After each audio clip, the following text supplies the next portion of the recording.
Odi. Habari? Mnaendeleaje? Mambo ndio yako yameshiba kweli kweli hapa. Wow, safi sana.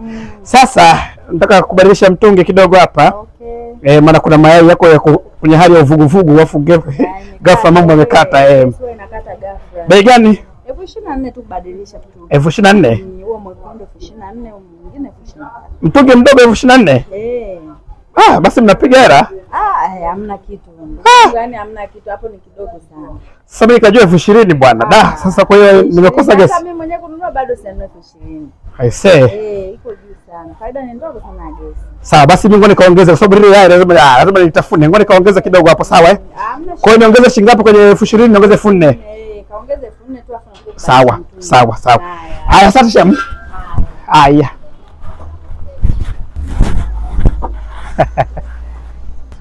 Kaisha wewe. Hebu subiri. Kuna mtu alikuja kubadilisha mtungi hapa, naona kama vile si uone ule nani. Hebu kata kwanza simu, subiri kwanza, subiri.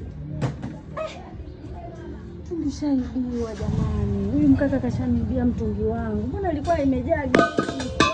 Jamani mimi nachoka jamani.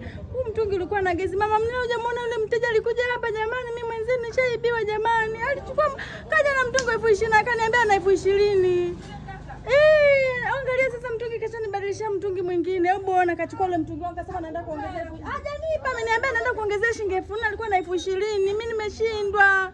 Ona sasa faida ni shilingi ngapi mpaka ameniibia mtungi jamani. Usawa huu kweli. Hujamuona ameelekea upande gani? Alipita hivi akienda hivi. Jamani, Mungu wangu nishaibiwa. Ngoma keke.